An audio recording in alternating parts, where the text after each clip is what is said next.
There we are. It seems to be fine. Rob Campbell, you're officially on the Luke Farr Show, a show to motivate, educate, and inspire our next generation of leaders. Thank you, kind sir, for coming on. It's a pleasure, Luke. Glad to be here. Looking forward to the conversation. For the audience, Rob, I'll just give a little bit of context. So and please do jump in and correct me if I'm wrong here, because it could be an incorrect bio. But you're a chancellor of AUT University, and you chair the NZ Rural Land Co and Renewable Energy Centre Areake. You're former chair of health agency Te Whatu Ora, the Environmental Protection Authority as well, along with Sky City Casino, Tourism Holdings, WEL Networks, and Somerset. You trained as an economist and originally worked as a unionist before eventually becoming a professional director. Robert, I think first things first, for people out there that don't quite understand, and actually I don't either because I've never chaired a board, but what does that actually involve? Like, what is the role, the remit, responsibility, so forth, and what a typical week looks like? I think if we start there, that'd be a good start. Sure. So a chair is a director like any other director with all the legal responsibilities that a director has. The special role for the chair is that they are the link between the board and the management team very often, and also the key link between the board and the owners, be that the government, a government minister or shareholders or whoever it might be, a local authority, whatever it might be. So there's more liaison outside of the board for a chair. There's more liaison with management, particularly the chief executive, with the chair.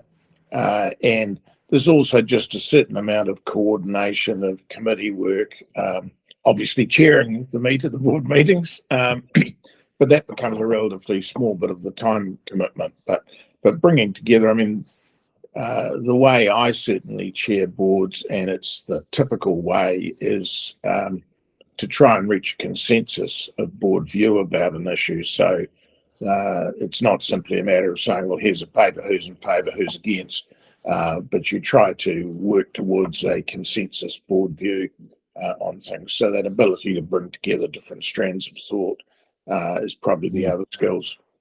The amount of time commitment. Sorry to interrupt you, but typically, how often are you meeting? Is this a weekly or?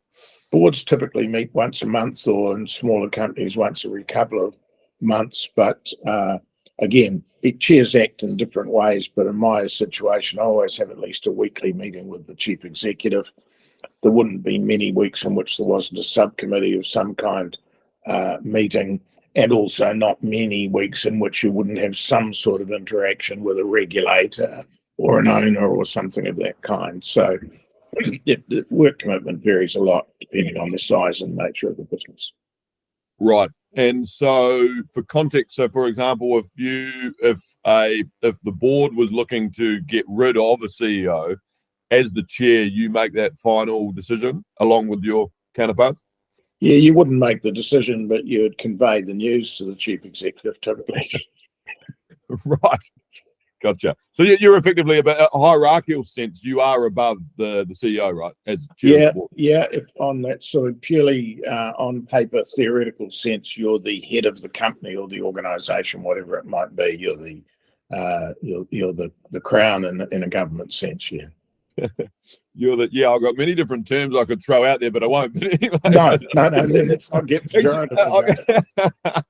Yeah, you're the leader. Right, gotcha. I've heard in an interview you used the term, Rob, quasi-commercial structure. What does that mean? What are you referring to there? Well, it was talking, if I recall, about a government organisation I was chairing, and one of the interesting things about the world today, and as it's evolved over recent decades, is that there's kind of a primacy being accorded to the way that corporates have organised themselves with management teams, with executives, and with boards. And so there's regarded as being a way of running organisations, which has gradually seeped into all areas of life, so that schools are run that way. Increasingly, government departments, when they get made into crown entities or something of that kind, adopt that corporate model. Even charities increasingly adopt that corporate model of governance, so that whereas all sorts of organisations, frankly, even many, if you take Māori bodies, particularly the iwi settlement bodies, they often run in quite a corporate form as well. And it's almost, so when I say a quasi-corporate form, it's become the way which is accepted as being the best way to run any organisation. I don't actually think that's right, but it's become the accepted way. Interesting insights there. Let's flip into your past role at to Whatu Ora and your remit there. Effectively, Te Whatu Ora is Health New Zealand. You looked after 20 DHBs, 80,000 staff, and 200,000 staff as well in fronted agencies, with a key focus on reducing inequity, eliminating duplication, waste and bureaucracy. Some core challenges there, obviously the IT systems that don't talk to each other, burnout, staff shortages, to name a few. Rob, just quickly, I mean, why were you let go of that role at Te Whatu Ora? Well, that's an interesting question. You've given a pretty good description of what we were trying to do. It became obvious quite early in the piece that there was a lot more enthusiasm in the board and in some other circles for the reforms than there was, for example, in the ministry.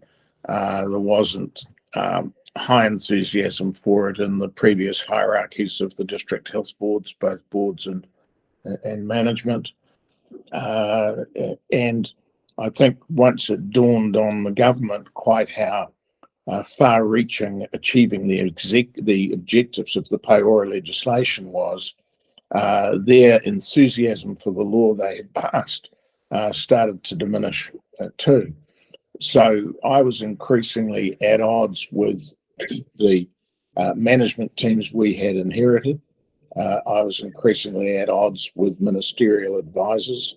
I was increasingly at odds with Manatu Hauora, the Ministry of Health, and therefore increasingly at odds with ministers. And if I give you some examples of that, the previous Minister of Health, Andrew Diddle, who I have a great deal of respect for, but he got caught into a situation of continually publicly denying that there was a crisis in the health system. Now, in my view, that was wrong and not credible. And so, because I wasn't the right thing to disagree directly with the minister, I didn't say there was a crisis in the health system. I said there were multiple crises, which he didn't regard as being necessarily a help in that situation. But recognition of that was and is, I think, important.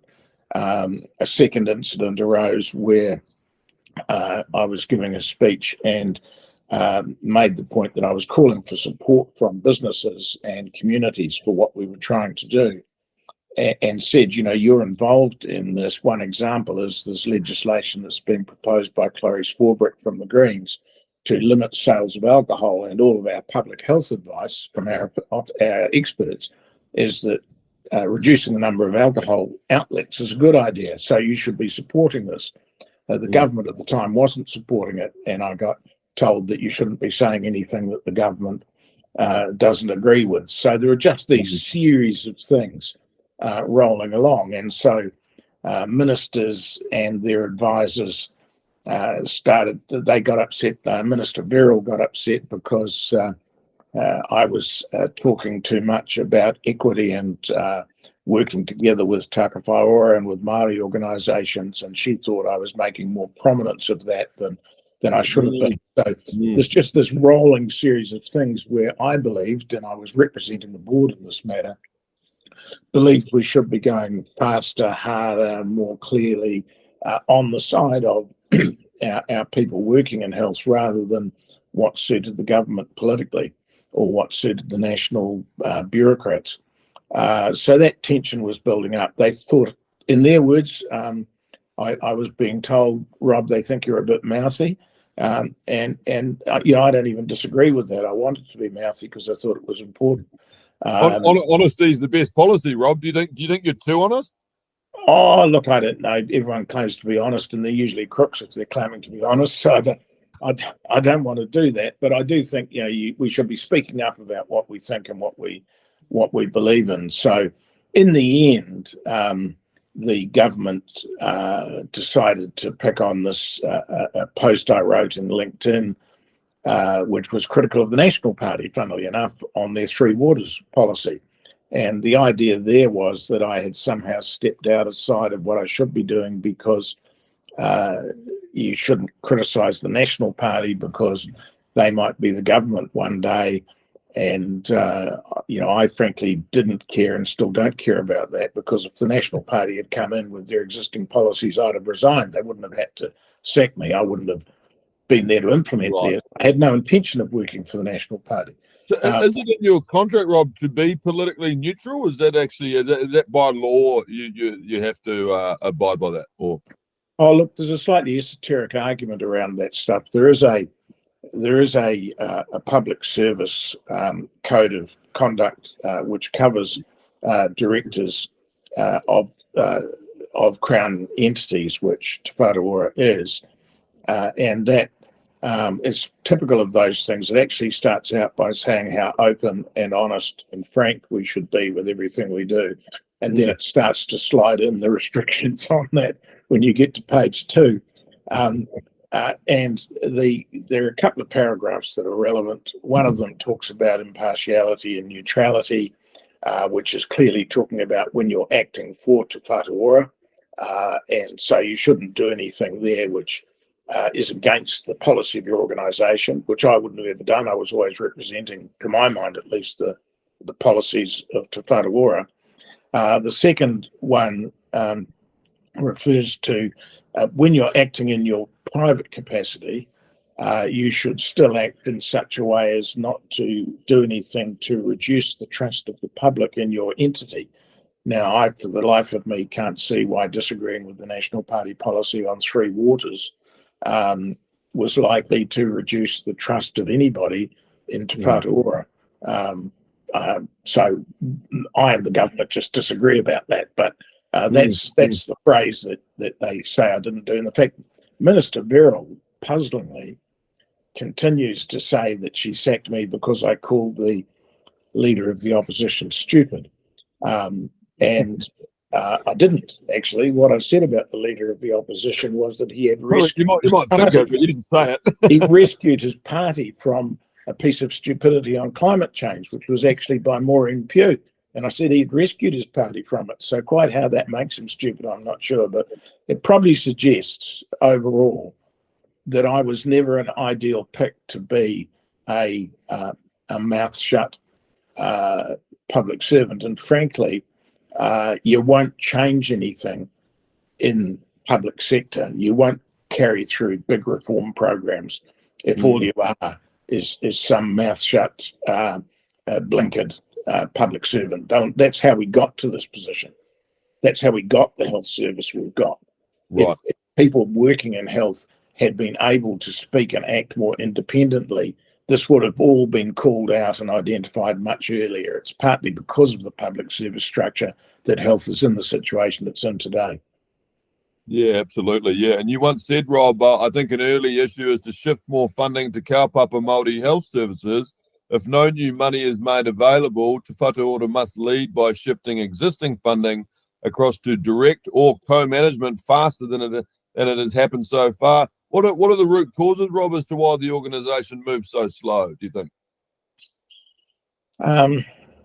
Well, there is some built-in sclerosis in the way that many public agencies work, and this is a particularly big and has been a particularly clumsy one.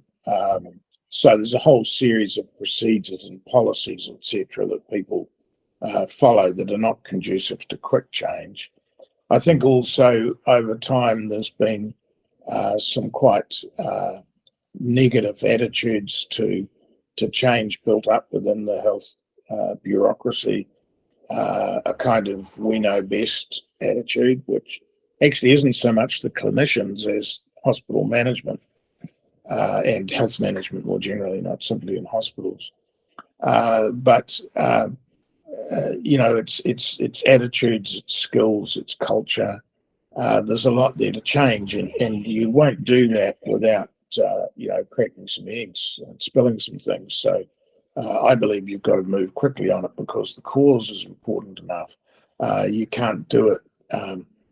You can't do it unless you do it. And the best example of that is that the board has been pushing for quite some time to taking advantage of the amalgamation of the DHBs and the various other agencies that were pulled into Te Whātua to get rid of the duplication and multiplication of roles that was there, to take out those costs and not to save money.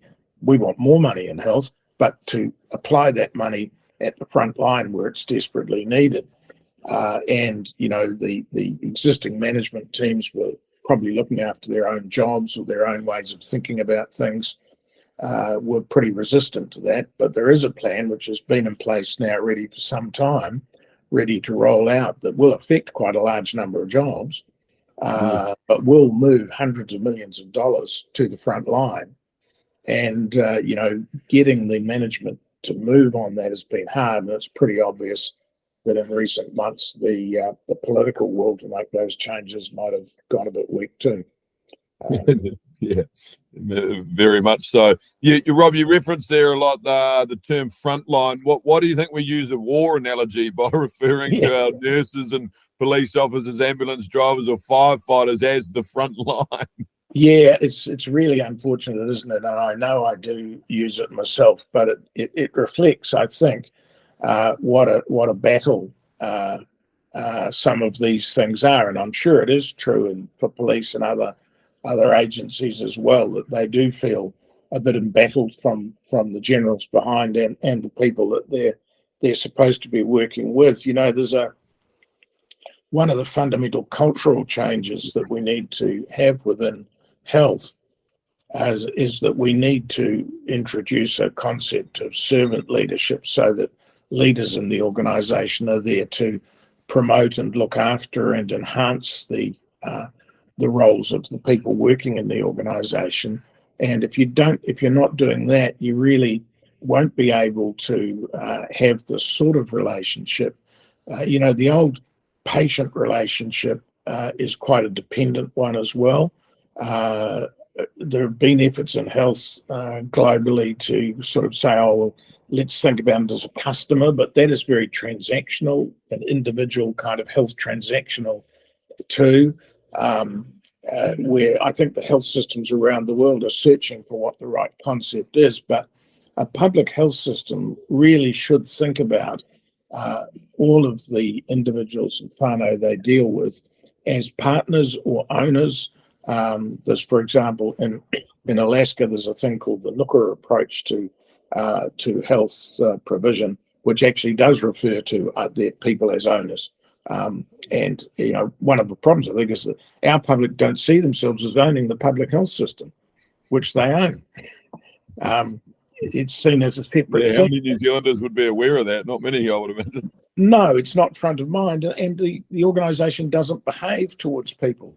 When someone presents at ED, the presentation is one of dependency and transaction, not one of, and it's just not a criticism of the individual staff, but the relationship is set up in that way, not as one which is caring and partnering and involvement.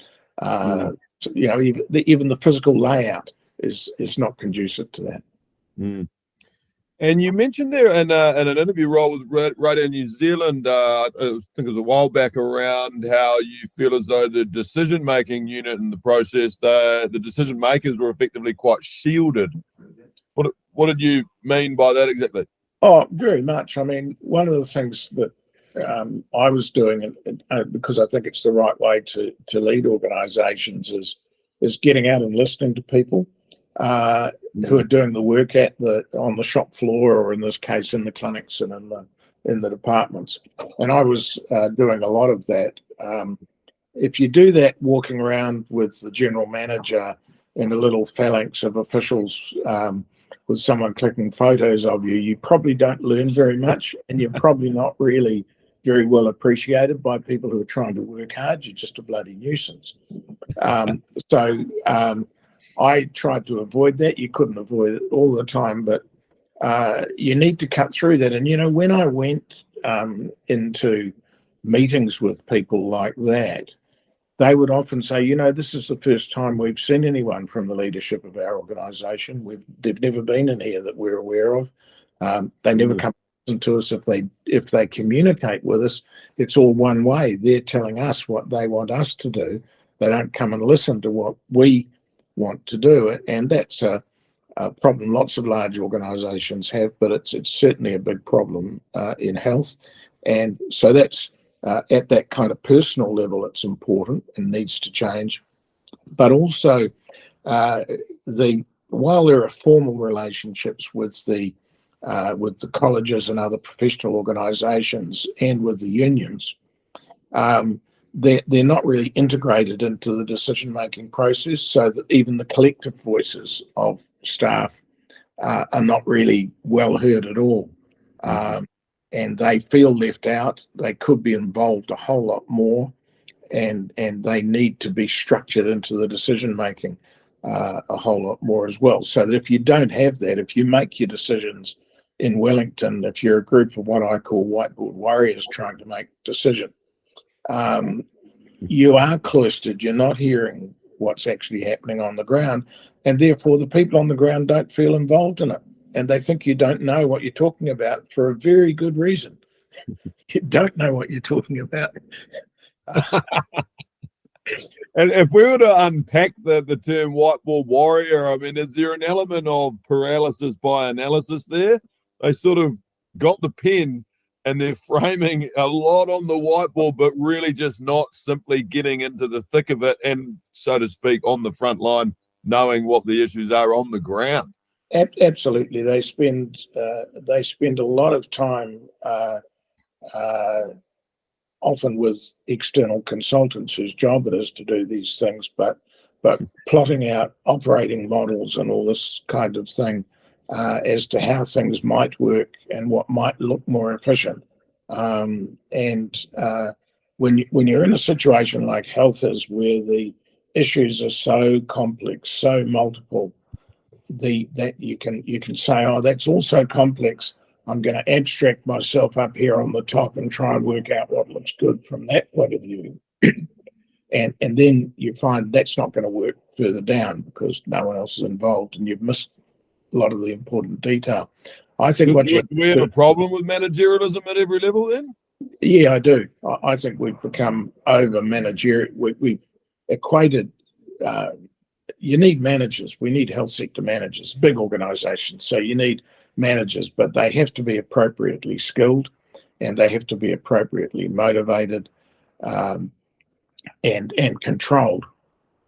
So that if you let the managers run things, then you will, particularly in something like health, where the clinical aspects are so important and the caring aspects are so important.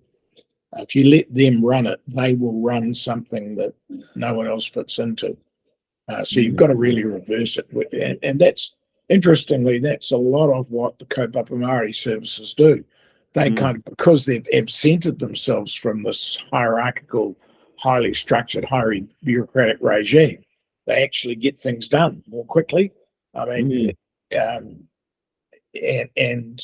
that one of the great hopes, I think, is that if we are able to shift more resources into the kaupapa Māori context, that'll be very good for Māori, but it'll also be very good for other people. I mean, just to say on that kaupapa Māori thing, when you go out into communities and visit kaupapa Māori services, you will find that often as up to a half or more of the people using the service are not Māori. I've got a great story of visiting one of the kaupapa Māori services in the Hawke's Bay quite some time ago now, but there was a lot of people sitting around in the waiting room, and I talked to this old chap who was the Pākehā guy who was sitting there, and I said, do you come here? This is your doctor? Yeah, I always come here. He said, why do you come here? He said, do you know any other doctor's surgery that gives you a cup of tea? Oh, I love that. Just he's purely there for the personalised approach. And hey, look, that goes as far as saying, I mean, the hospitality of the Māori is phenomenal. Yeah, I mean, I didn't need $100,000 consultant's report to get that. It was encapsulated there. Yeah, okay, I get that. That's why people come. They get treated as in the right way. And, you know, so more of that, metaphorically at least, cups of tea might well be part of the answer. I mean, it's a lot different to wait for half an hour if you've got a cup of tea than to wait for half an hour if you haven't, isn't it? Yeah, the KISS technique in web design goes a long way. Keep it simple, stupid, right? That's a good one. That's very good.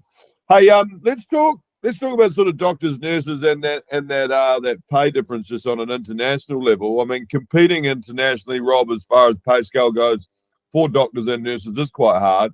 Is that purely down to economies of scale, or is there any other deeper reason as to why our doctors and nurses here in New Zealand aren't paid nearly as much as our Australian counterparts?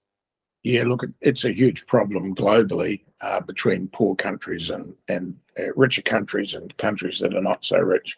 And New Zealand, hate to tell you, is not comparatively a rich country with the countries that we lose people to. So we're losing people largely to countries that are more prosperous than New Zealand, that do pay highly. So that's the first thing to say. And for example, somewhere like Nigeria loses a lot of nurses and doctors to England for similar kinds of reasons. So, you know, New Zealand's not rich. We like to pretend we are, and relative to many countries we are, but that's first issue.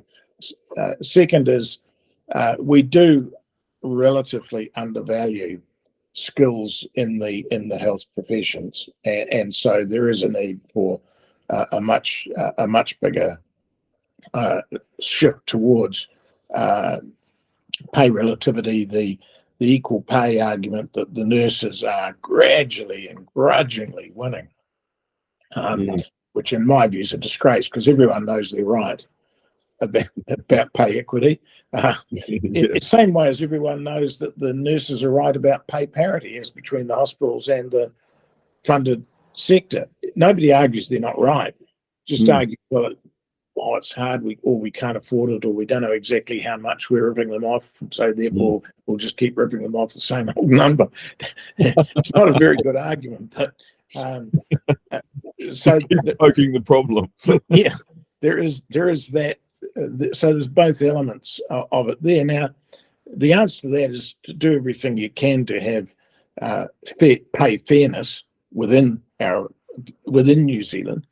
The external stuff is really hard. I can tell you a story. It doesn't just apply to medical people. When I was interviewing for the position of CEO of Health New Zealand, there were a number of applicants from offshore who all thought it was great and all wanted to come and work in New Zealand and were sort of highly excited about the whole idea until you talked about pay. And the most egregious example was a guy who happened to be working in the health system in Saudi Arabia, who, when I told him the pay, said, "You mean monthly?" Oh, wow. He was at one extreme, but it simply wasn't possible. Yeah. You were saying 200K base salary per annum. He was thinking per month. It was a bit more than 200, but he still thought it was per month. Yeah. Oh, did he? Oh, wow. Yeah. Sorry, what was the role? CEO of what? Chief Executive of Farr. Oh, okay. Right. Yeah, so he was making good coin in Saudi Arabia and probably not paying any tax. So leave him out of it. But he's an extreme example. But for all the others too, it was like, well, you know, I'm not sure I could shift for that. And so what you have to do then is not pay people badly. You've got to pay as well as you can afford to pay. But you've got to excite them about the job. And most health workers are excited about the job. They're there not because it's where they think they can make the most money. They're there because they're excited about the opportunity. Now, if they're worn out, disillusioned, disgruntled, the pay is important, but you're still not going to hold them. So what we need to do is to have people feel that they are really involved in a health sector they want to work in, that's hearing them, that is trying to do the things for their patients that they want to do. You need them on your side. And to do that, you have to be on their side. Mm. If you're the agency which is telling them, no, you can't have that, no, you can't have that, no, you can't have that, you have to be advocating for them. You have to be advocating for the patients, for their whānau, and for the staff, or people won't feel motivated to work for you. And I think that's a much bigger problem than the pay. And that's not saying I don't believe in the pay increases. I do. We should have done them long ago. We should do them tomorrow because that's the best day that we have available to us. We should revolt. And I'm sorry to interrupt you there, but you were effectively not paid for about the last 90 days, weren't you, as chair of Te Whatu Order, I heard you say on Radio New Zealand? Yeah, well, that was just a piece of stupidity by the Public Service Commission. I've got to be careful with that word, but it's too late now. So when they assessed the number of days that they thought the director of Te Whatu Order would need to put into the job to do it properly, they assessed that on a basis for the chair that it would be, 2 days a week, I think, 2 8-hour days a week. And that's nonsense. You simply couldn't do it in that kind of number. Actually, no, it was less than that. It was a day a week. It was so stupid. I'd used up the days by the end of the third month of the year. Now, you would say, well, why didn't you go and ask for a pay increase? But you could hardly go and ask for a pay increase while you were telling the nurses they weren't entitled to equal pay, could you? So a little bit tricky. I'm sure the people that would do that, but it just wasn't how we felt we should rightly go about it. It wasn't just me. Other directors, can't remember which ones, but other directors who have had special responsibilities and others, they'll have used up their annual allocation already too. So it was just stupidity, and that just shows you that people didn't know. The leaders of the public service didn't understand what the task was that people have been asked to do. Very true. Do you think, Rob, as a nation, we suffer from parochialism? As between New Zealand and other countries? Yeah, I think there's a bit of that, but I think that in health, probably a bigger issue has been parochialism within New Zealand. Right. This is what we did within our health board, and we don't want to do what someone else thinks is a smart idea from another health board. That probably holds us back more. I think the health system's actually pretty open to overseas skills and overseas ideas. Certainly the professionals and caring people working within it. Yeah, nice. Very good. As far as I want to sort of switch into talking a little bit about leadership now. I mean, who would you say you put in your top 3 leaders globally, and why? Oh, crikey! Oh, you can also say yourself as well. No, certainly not going to say that. Look, I'm not really a natural fanboy, to be honest. I don't. I think we all should just kind of do the best we think we can do in the situation we're in. I don't really have models. You got no role models or people you look up to come to mind, even the likes of Nelson Mandela or Mahatma Gandhi or Barack Obama. You don't look at what they've done and say, oh, actually, that's a strong trait that should be admired. Yeah, I certainly see traits that I admire. I don't know that I necessarily look for people who embody all those traits. So those people you mentioned, obviously, who am I to say they're not great people? Fine, but in a way, how useful is that? To any particular job you're doing? I think you can sort of waste time trying to emulate other people, and you're better off focusing on the group what your task is, what the people around you is. And Bob Dylan's phrase for it was, everything passes, everything changes, just do what you think you should do. And that's sort of my approach to it, really. I do admire people who may not even be seen as leaders by most, but who, when I see it, and you see it all over the place, people who are inspiring others just by the little things they do, by the by the way they conduct themselves. What are some small examples of the little things they do? Oh, look, I was very struck as a young person when I first went in to do some trade union work, and I was invited in by people who were in the sort of the radical wing of the unions, many of whom were communists of various varieties. But people like Ken Douglas and Bill Anderson, as I observed and worked with them, I just observed that they lived it. They really meant it. They were prepared to put themselves out for it. If there was fundraising, collecting bottles or chopping firewood or whatever, they were there. They were doing it. They weren't just having the bright ideas. I was really impressed by that. I've been impressed by the style of work of many Māori leaders more recently as I've got more involved with things in the Māori and Pacific Island community. Not necessarily the people who are the rangatira. No disrespect to them, and can admire them, but the people that just get out there and do their thing and inspire others. And you just see it in all walks of life, in health. You could sometimes see it in you'd go into a particular part of some actual activity, and there'll be someone who is just, some people are doing their job. Other people are just going so far beyond that they're leading and inspiring and making things work. That's it's kind of what I like, and I don't see it embodied in any one individual. I don't think it's very helpful to see it embodied in every one individual, because they'll also have faults. And if you go follow the individual, it's pretty you end up following their faults as well as their good things. That's true. I mean, I think Butterbean's a phenomenal leader. He's paving the way and he's on the ground doing the proper hard way. He's fantastic. Yeah, Dave's a mate, or in the Samoan and Uso of mine, and I greatly admire Dave. But like all of us, he's got his faults. Not everyone has to be Butterbean, but you could look at Butterbean and say, yeah, he grabs things and does them. I could grab things and do them because they need to be done too. Yeah, so that's a good thing to take from people. Sure. 100%.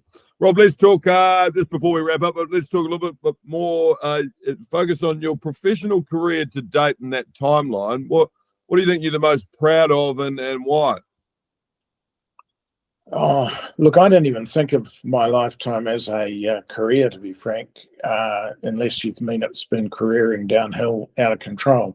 I haven't planned any of the things I've done or whatever. They've just been kind of things that have come along, and I've thought I would do them because they were interesting or challenging. So you never once planned in your mid-20s, you were like, oh, I'm going to chair multiple boards, because you've been the chair of 20 plus boards. Was that never a goal? You were saying that just came to you organically? Yeah, it did. It was it was I guess these things are not entirely accidents, but when I was at university as a junior lecturer, I wasn't thinking I'd be a trade union leader. That opportunity came along, and events involved. Similarly, when I was leading strikes against the road transport industry, I wasn't dreaming I'd become a director of Freightways. When I was director of Freightways, I wasn't dreaming I'd become the head of the health service. I wasn't aware that so you were on the Freightways. So you were the chair of the board of Freightways. I wasn't chair of Freightways, but I was on the board of Freightways after I'd left the unions and done some other things. Yeah. I forgot the guy's name, but there was a period of my life that I, sadly, worked for DX Mail at one point. Oh, there you go. You were an employee. Grant McKenzie would have been the chief executive. I was just going to say, who was the guy that he spearheaded the, I forgot the name of the company. It was like more of a data exchange or in data tech. But can you recall the guy who headed up that? That would have been Malcolm Dick, probably. Oh, that rings a bell. Okay, yeah. Yeah, Malcolm then went on to run a phone company called Call Plus, It's still around in a different brand and name.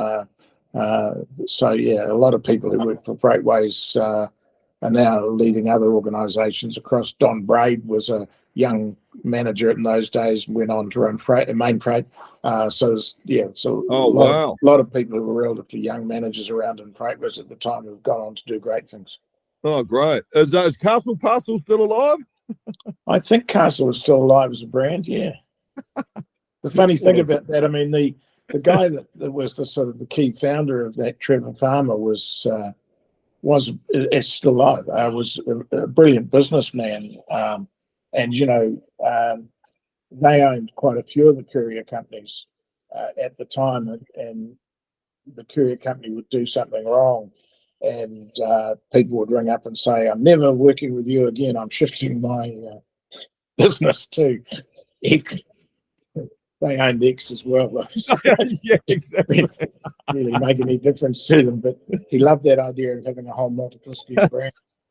Yeah, the power of running a monopoly, right? How good.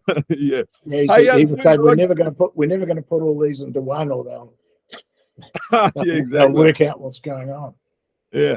Rob, you've been across multiple boards in multiple different industries. Is there any sort of not a one size fits all? I mean, even from like rural Landco and when you were there at Freightways, or like, is there a commonality or trend as far as an approach that actually does fundamentally work, however you want to define the word work, across all of those industries? Or is it unique and different and varied with your approach every single board you're on with every different industry, if that makes sense?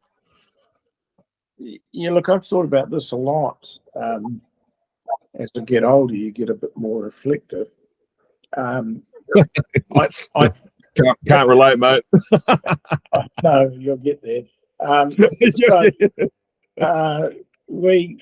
So my conclusion is that, I mean, each situation is very different, but there are some commonalities that I see in organisations that succeed in what they are trying to do.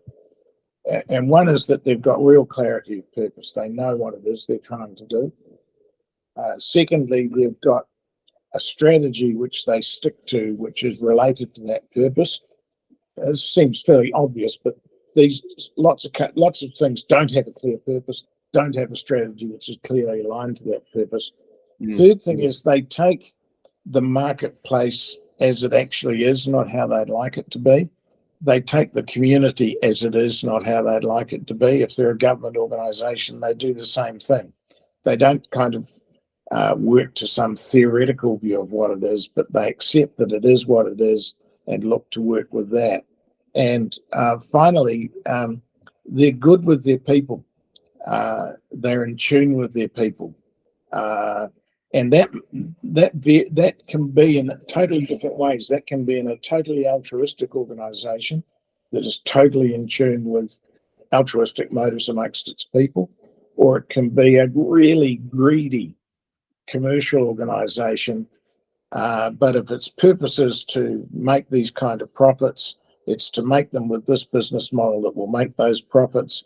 It's to take that market as they see it and not try and pretend it's something else. They're realistic about it. And then finally, they do actually employ and incentivize people to do that. They employ people who want to do that sort of thing. People, people want to achieve different things in life, but I think lining up those things is the important thing, whatever it is you want to achieve. And I'm not that fussed about the greedy bit of it, but there's a lot of those organisations around, and if you look at the ones that really succeed, that's what they're doing. They follow those four things. Very good. Phenomenal insights there, Rob Campbell. Hey, thank you so much for coming on the Luke Farr Show to motivate, educate, and inspire our next generation of leaders. And you've certainly, Rob, provided many different insights over the last 46 minutes, actually, we've gone on. But thank you, kind sir, for coming on and sharing your wisdom. Pleasure, Luke. Good luck. Cheers. Bye. Thanks. Opposites.